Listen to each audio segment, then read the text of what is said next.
Nothing beats a Jet2 holiday. Oke guys, selamat datang kembali di ME Dinami Horror ya.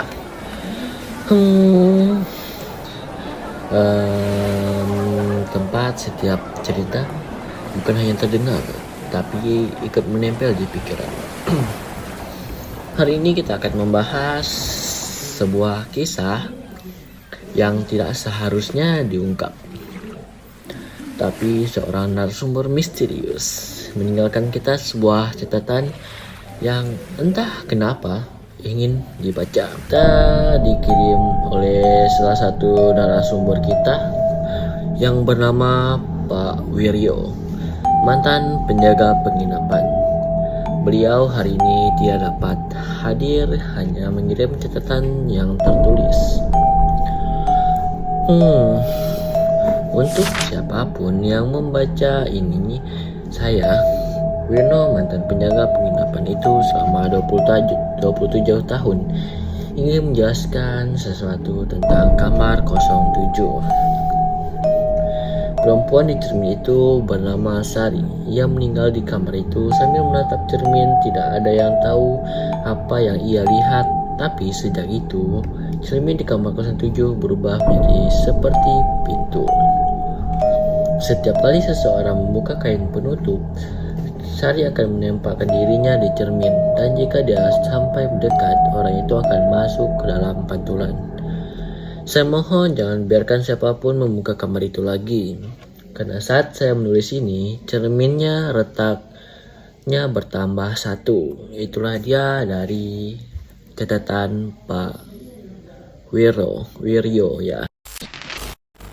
Nah, hari ini kita akan menceritakan yang berjudul Kamar 07 yang tidak pernah dibuka. Di pinggir kota berdiri sebuah penginapan tua bernama Cahaya Senja.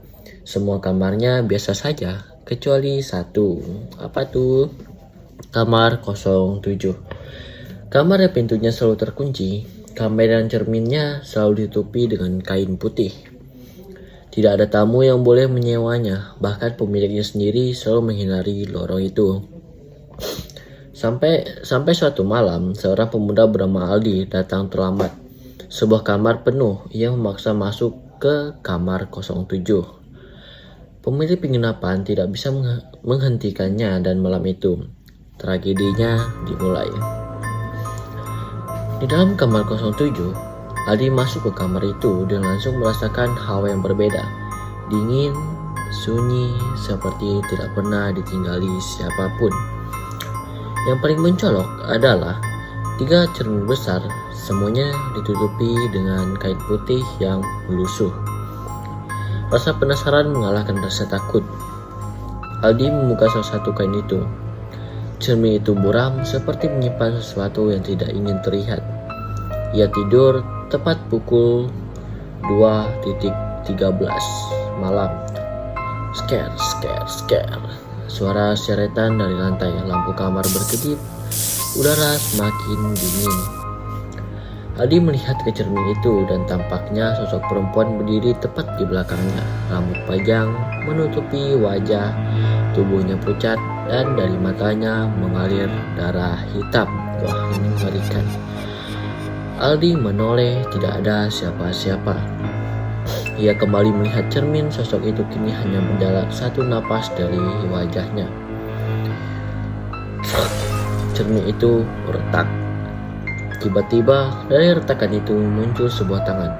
Dingin, pucat, berusaha meraih lehernya. Aldi berlari ke pintu, menghantam gagang pintu. Tapi pintu itu menolak terbuka. Dalam kegelapan terdengar suara perempuan itu. Sekarang giliranmu menjagaku. Itulah suara perempuannya. Dan setelah itu tidak ada yang pernah mendengar Aldi lagi.